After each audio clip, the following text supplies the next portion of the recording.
Welcome to the Difference of 13 podcast, where we make a difference by doing it differently.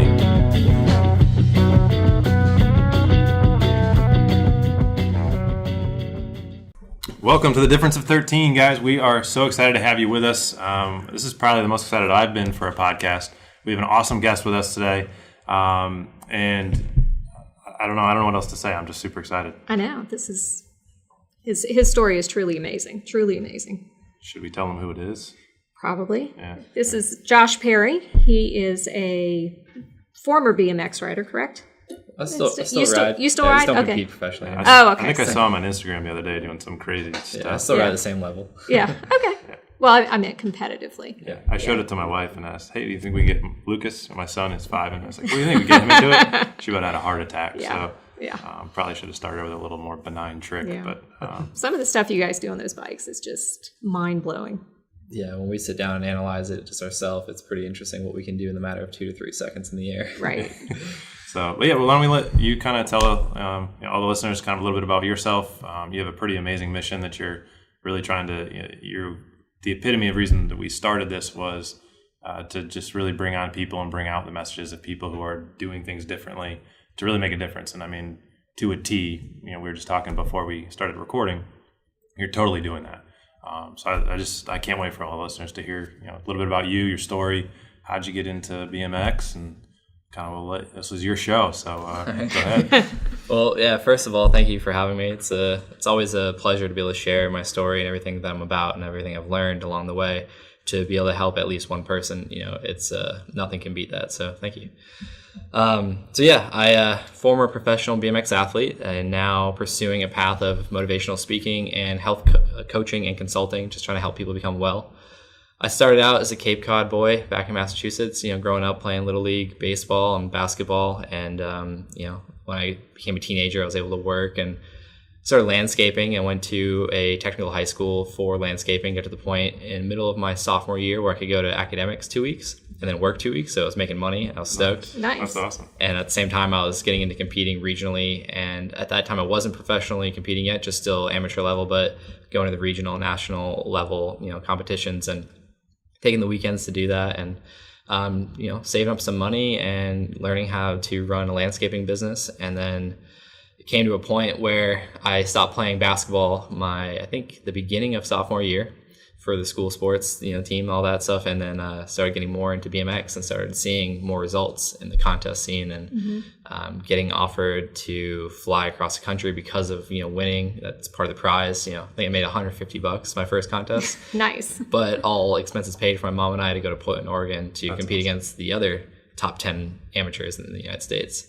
So that's kind of where it started, and then just sparked a passion to pursue it and kind of taking the opportunity at the young age of 16, 17 to, leave work and school to kind of pursue the dream. And while my body was able to handle it, and I got an ultimatum from my boss one day, BMX or work, because you can't keep taking these weekends off or Fridays to compete. And, he was teaching me how to run the business. I was, running his business, in terms of going out on my own, with the truck, the trailer, the mowers and everything, taking care of accounts and learning how to do it all. So it was a tough decision, but then it wasn't, because I had a passion for what I wanted to do. And I, had a dream I created from seeing all the guys on TV, and just decided, I was like, all right, well, I guess I'm done. So it was funny because I started out at a month road trip in Canada doing shows with motocross guys and the BMX, BMX friends, and I made some good money. And I was living at the time on a couch with my friend in Greenville, North Carolina.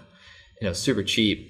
And it worked out this way that my mom forgot that I had school my senior year. And so did I. Just slipped her mind. Yeah, she got a letter in the mail saying, Josh is expelled. He can come back next year if he wants, but he missed too many days in a row. Awesome. Wow. So that's when it was like, all right, well, I quit work to do this, and now I'm here. So I guess I'll get my GED out here and just pursue it. And it's kind of where it took off. It's kind of the beginning of it. That's awesome. That's great that your mom supported you through it, because some moms might be like, no, you got to go back to school, and Yeah, I guess my mom was always supportive of anything I did as long as the effort was there. Whether it was school, it was work, it was sports, as long as the effort was there, she didn't care about the results as long as I was trying and I was happy.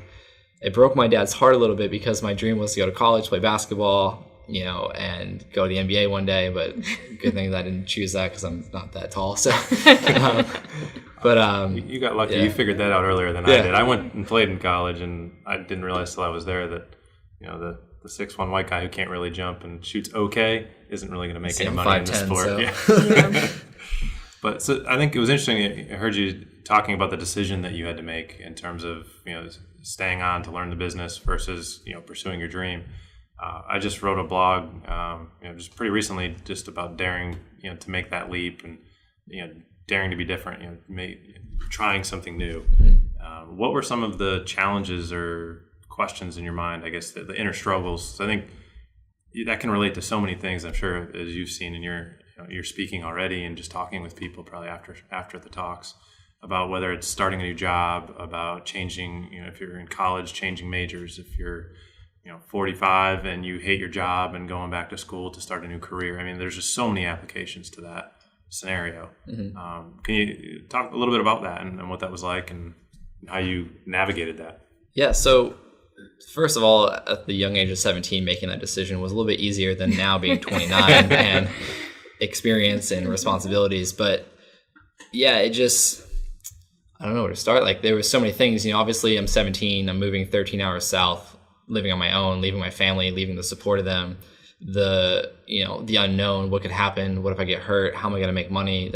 Those were things that were kind of there, but the vision I had was just so strong it overtook all that. But as things progressed, I'm like, all right, where's my next paycheck going to come from? Like, how am I going to do this and that? Just like, am I going to be able to do this? These are older guys I'm competing against. And it was just, a lot of it was just internal fear of the unknown and being raised to work hard, society as well. You got to go to school, you got to get a good job, you get a mortgage, you got to have a family. And I'm like, I'm doing something that today is still very, unpopular. Like it's not so mainstream as, going to play school sports, like getting, a scholarship to do that. You can still get your education. But with BMX, it's like, you're pretty much taking that, that risk, a leap of faith for something that there is no guaranteed. I mean, nothing is guaranteed, but there is no path laid out for it. It's just, you have to be successful in it. Probably going to live on couches for a while, which I did. Lived in a storage closet for a couple months. Wow. I think you can get a scholarship for gaming now, can't you? I don't know, but it's about to be an Olympic sport now. I think it's already an X Games sport. Which Right. Did you ever get the the response of well, what do you do while I ride? Oh, so you ride a bike for a living? That kind of. Yeah. Do you have a quote real job? I mean, still today. I mean, not so much now that I'm actually like doing health consulting and speaking, but actually have a business that's respected by people. But at the beginning, so what do you do? Oh, you're a BMX rider, so like you ride little kids' bikes. How does that work? You can do that, and then like dating at that time, talking to the parents or the family members, like, is that sustainable? Like, do you make enough money to survive? How are you going to support my daughter? Like things like that. So yeah, it's been interesting. That's funny. That's similar questions. I guess I was already married when I started this, but you give up a steady job, you give up the school, the kind of the safe way, and you pursue your passion. And I think when you hear about all the people that have been successful in life that have done it differently and pursued their passion, Warren Buffett, totally different way of investing. He's done okay for himself. Kobe Bryant, skipping college and just going right to the NBA. There's always those naysayers at that time. And did you just find that you had just an inner strength that you just relied on, that you could kind of shut those negative thoughts out? I mean, how did you overcome that? So I also had a pretty rough childhood growing up with a stepfather that was pretty abusive. So he's always saying, like, it was weird because he was bipolar in the fact that he got me to the skate park for the first time, helped me, but then would take my bike away for punishment and like just random stuff like that. So the beginning, it was more of like, out of spite, I'm going to be successful, as well as I don't care what other people are saying because I can always go to school later. I can always get a job. I mean, I'm 17. I'm making anywhere from $20 to $48 an hour, depending on the job we have and if it's a state job or not. And like, I'm making good money now. So like, I know this is always, a possibility to come back to. My body can't handle physical things later on, but I can go to school. Like, it'll be there. So it just was a sense of, I can leave home, I can leave negativity. Even though my mom and him weren't together the last 2 years, maybe 3 years that I was home, it's still like, it was just a lot of negativity I wanted to leave behind. But then it was also, I saw other people doing it that I looked up to, and I was like, well, they can do it. Like, I want to give it a shot at least, Right. It was always in the back of my mind that I can always get a job. I can always go to school. I can always figure things out later. But this opportunity is not going to be there forever. So it really, at the time, it was a lot of just kind of being naive and just like, I can do this stuff later. Like, let's do this now. Like, I want to. And yeah, that's kind of what fueled me, was kind of the spite to prove people wrong. And then now it's kind of changed 180 out of love. I want to do things. I want to help people. I want to have, a positive impact on the world. I want to leave a legacy behind, rather than screw you, I can do this, But it worked for the time. It got me to where I am now. That's awesome. Something to be said for using that negativity and turning it into something positive. That can be a big motivating factor. I think especially when you're younger. Mm-hmm. You can really turn that around. So it's helped me a few times now since.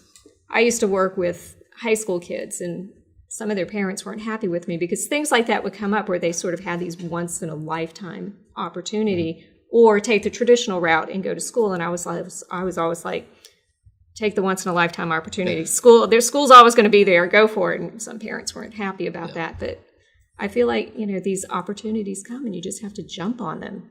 Yeah. You don't know when they're going to come back. Yeah, of course. That's fantastic. Thank you. Yeah, I think my mom and dad both went straight to work out of high school. My mom ended up going to community college, becoming a phlebotomist and stuff. So they wanted me to have an opportunity that they maybe didn't have or didn't take at the age, that I was at. And so, yeah, it just seemed to be a no-brainer for them to be supportive of my decision. And, them not going to college till my mom later on was just like, well, you can do this for now. And if it doesn't work out, get a job. That's pretty cool. A lot of parents don't have that open mindset. And even being a parent myself right now, it's, I think one of the most challenging things is that their dreams and their opportunities, you try to see it through their eyes. Yeah. And whether it's, maybe my son will want to do dance, and maybe that's kind of looked at weirdly by some parents, but I mean, shoot, if he loves to dance, and who knows, maybe he'll turn into a football player or something because of that. But I think it's just pursuing whatever it is that they love. And I tell my daughter every night before she goes to bed, I said, just pursue it, just do what you love. Just be happy. I don't care what it is, just whatever you love, go be good at it. Yeah. And and I feel like that's, as parents, that's probably the biggest thing we can do for our kids. And like I said, my mom always was like, just 100% effort. I don't care how successful you are with anything you do, as long as you give it your all. You never know what's going to happen, and I'll be proud of you. So yeah, that's the way I was with my boys when they were in school. They went to a pretty competitive school district, and it was all about how many A's and how many AP exams you take and all that. And I was always like, as long as you're doing your best and you're giving 100% effort, if you get a C and that's the best you can do, that's the best you can do. I'm not going to stress over it. Yeah. I mean, my report cards were always C's, maybe some B's, but it was mostly the effort wasn't really there because I was so focused on writing. So I know I could have easily got straight A's if I. How young were you when you started writing?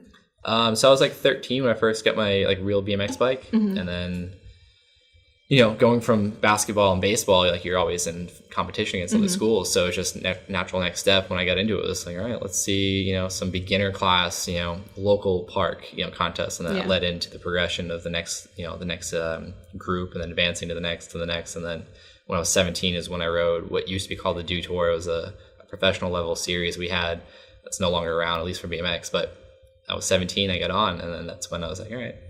So yeah. So how does that? I mean, partly this is for my own just being naive, but a lot of the listeners probably don't have a concept of what are the levels and what's the track that you have to travel through BMX, and then at that professional level, how do you stay at that professional level? Are there qualifiers? I mean, how does that all work? It used to be a lot clearer than it is now. Now it's so and it's just so frustrating, but it's also so confusing, even to the general public, to how does one qualify? Because especially with YouTube now, you have guys that none of us that have been around for 10, 15 years professionally have ever heard of, because they have a successful YouTube channel, and it started out with however, then they got into BMX and documented it. So they have this big fan base to where they're getting sponsors because of their videos, and they're considered quote unquote professional.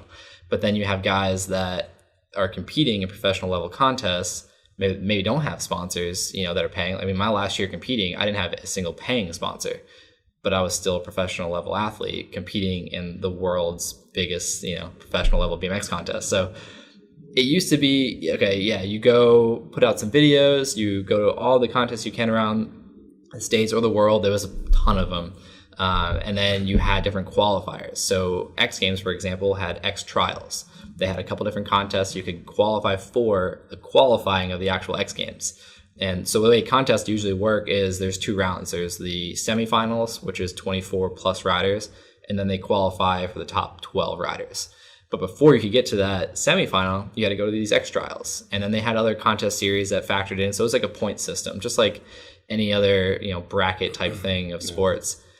And then it slowly turned into these series where the Dew Tour came along in 2005, and it had 5 stops throughout the year in different cities. The first 2 were open qualifiers. So they took in 100. You had to get approved by, Dave Muir signed off on me to get in because they had never heard of me, but he had because I'd been riding with him.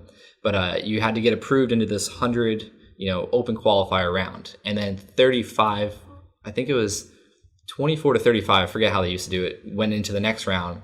And then that qualified for the finals and all that. So it was different rounds you had to get through. That series isn't around anymore. And then there's a new series where they kind of do something similar, but they do it at every stop. So now Dew Tour was open qualify the first 2 at 5. So if you had those 2 opportunities to make it, if you didn't make it, you weren't on the rest of the tour. And then just did that every year, points wise, if you pre-qualified, all that stuff. But yeah, now it's just it's just so different because of YouTube and Instagram that you can be an established public figure or influencer, but maybe your level of riding can't compete against professionals that are now qualifying for the Olympics and things like that. So it's just so weird. And even being in the sport now, I'm there's just so many variables. It could be who that put you on the team, and then as you progressed, you got into this, or you don't compete, you just film videos, you just get sponsors, you just do a YouTube channel.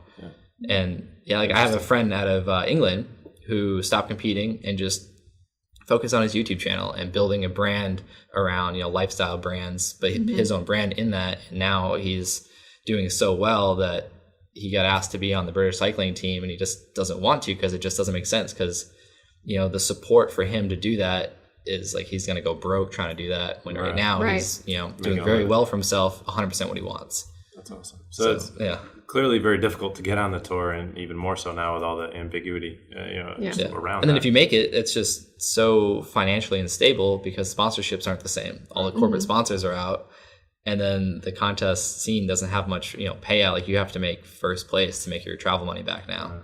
So then it's just so it's weird. So I guess that leads into kind of the next phase of your life, which is obviously you've had some medical things that have happened, and then transitioning into your business now. And I think similarly, it was probably similar to when you were 17 and do you want to work or BMX? And now it sounds like you took the other choice. So can you talk a little bit more about the experience, when you had the brain tumors, when you just discovered those, what that was like, and then how that's kind of led into your current business and how you're helping people now? Yeah. So it was March of 2010. I was trying a trick in the foam pit. It was a variation trick I learned earlier that year. And then I went to the real ramp to try it. At the time, we didn't have the middle ramp, which is a padded, a gymnastics pad, but with plastic so we can ride across it.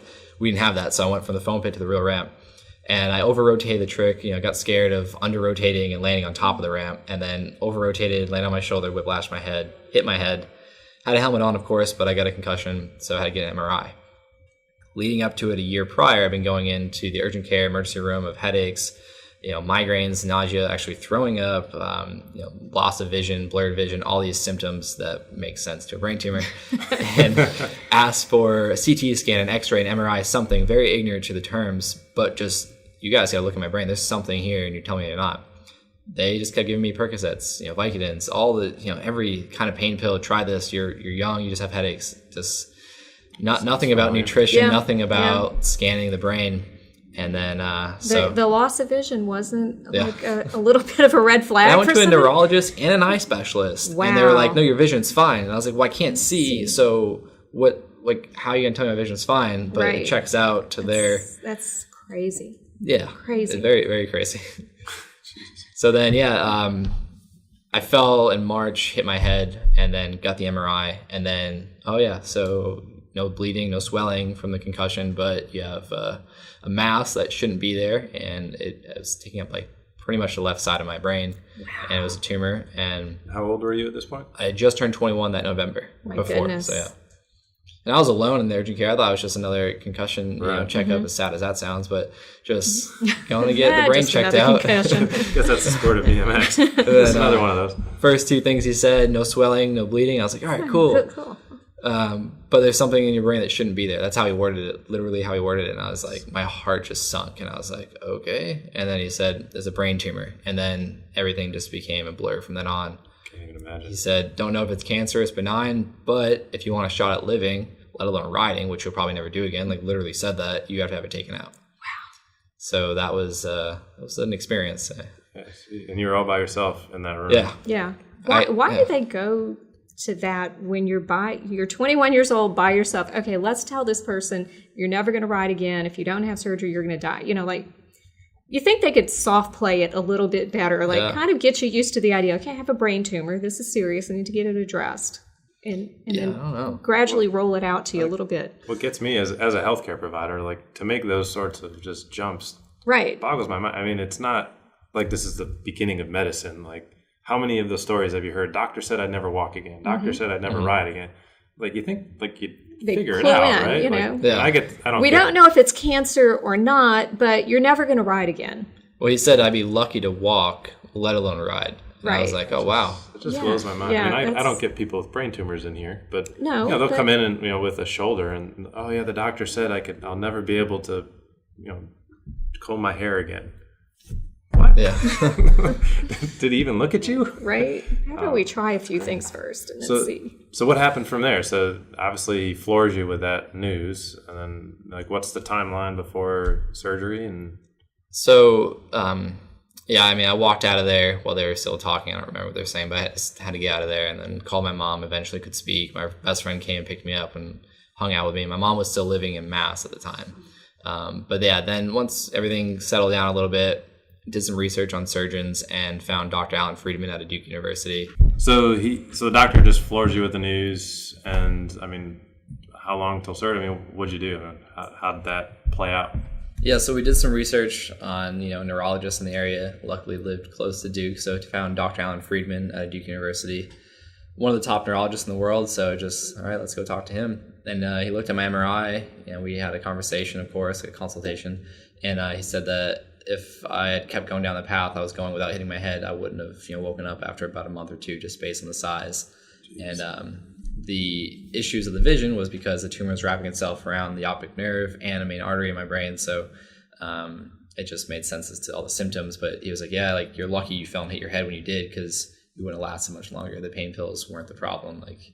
So BMX saved your life. And that's pretty cool. He actually said my case was so severe, he moved patients out of his way to get me in sooner.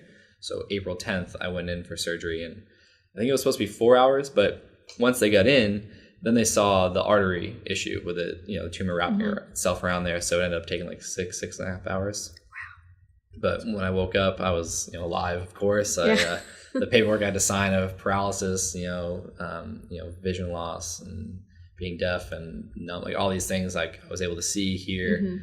And it was the first time, even after the drugs wore off, that I wasn't in pain in about a year or two. So it was a great moment. I got to see my brother, my mom, my dad, and my stepmom, my grandparents, and it was just really cool. So there's nothing like that, I guess, unless you've had surgery like that. I remember when I had the open heart, just waking up and like, okay, I remember I'll never forget looking at my wife and being like, am I good? Yeah. Is everything moving?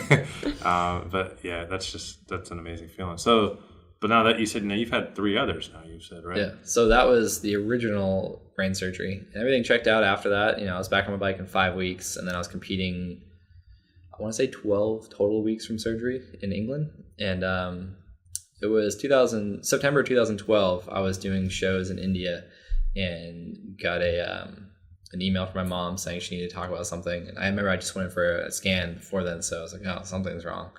And long story short, they said that the tumor had come back in 2 small areas due to the complications, one in the front and one in the rear of the brain.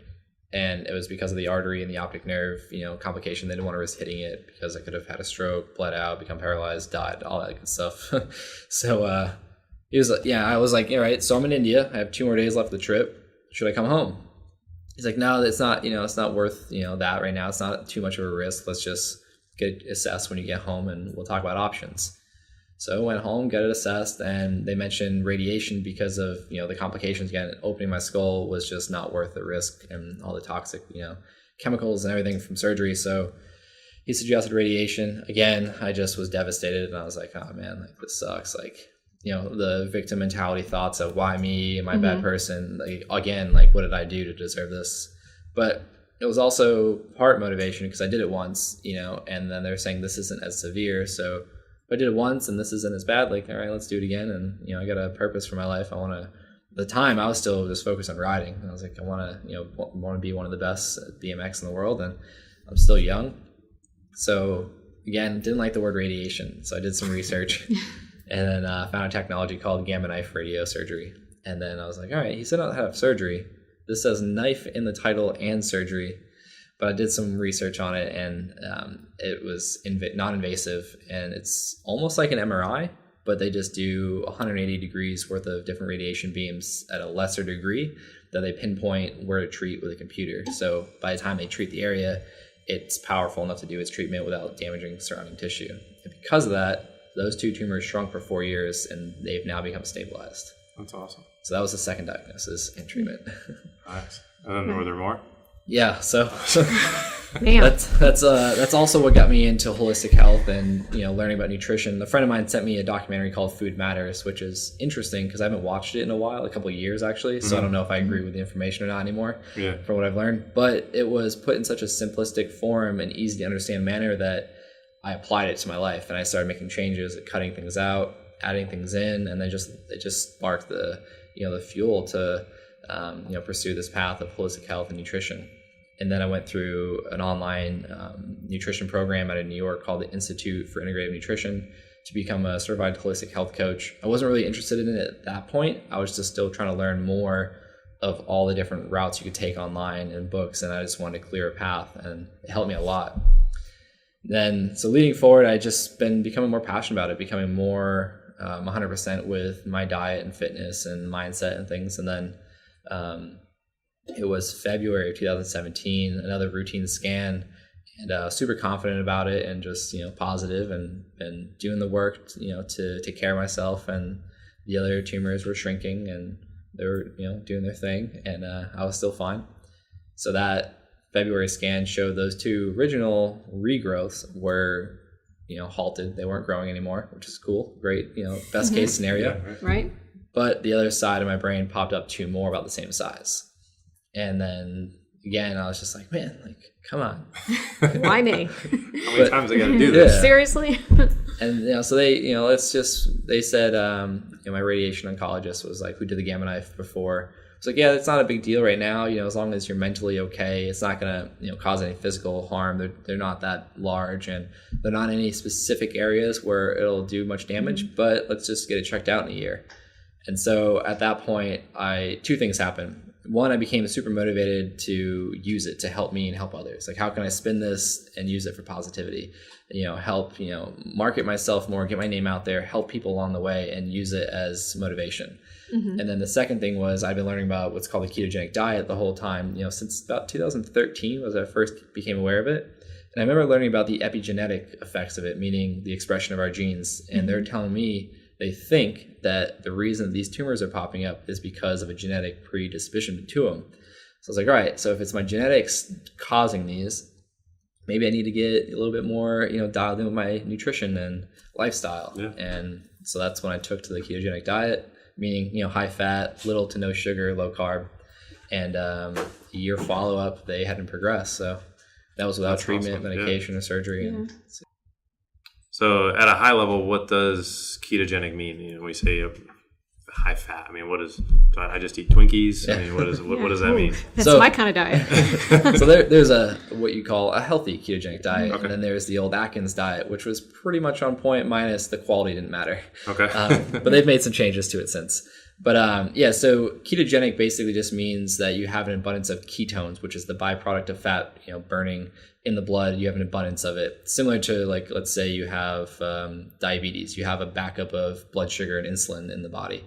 So a ketogenic diet consists of eating high fat, low carb, moderate protein, not too much protein, because side note, that can turn into sugar, through a process called gluconeogenesis. But basically, when you're eating high fat, healthy fats, so things like avocados, grass-fed butter, coconut oil, olives, olive oils, nuts and seeds, and you're lowering your carbohydrate intake to just vegetables, carbs from some nuts and seeds, maybe a little bit of berries at the beginning, you're depleting your glycogen stores, so your stored muscle sugar in the liver, or stored sugar in the liver and the muscles. And once you get to that point, the body starts looking at fat for fuel.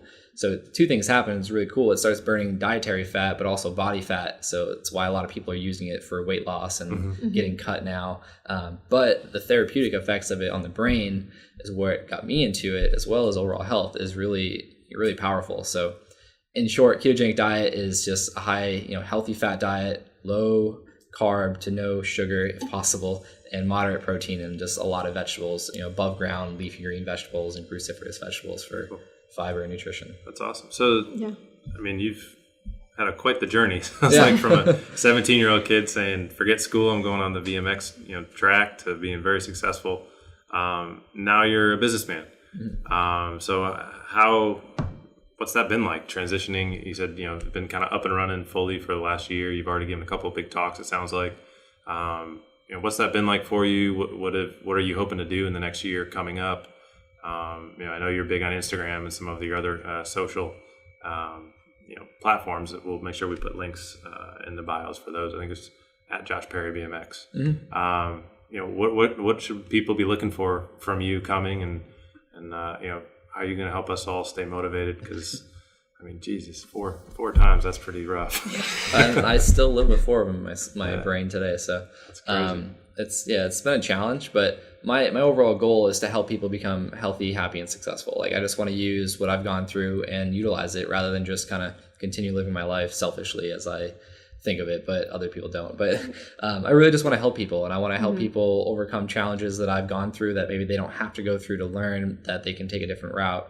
And so things that I'm doing now are, I'm doing private health consulting, and I'm working on, an online course to help, reach the masses at a lower cost and more, efficient for them, and to be able to, spread awareness of it, more efficiently. But then other things I have in mind for, like, different workbooks, or just I want to write a book too, and just kind of share these things.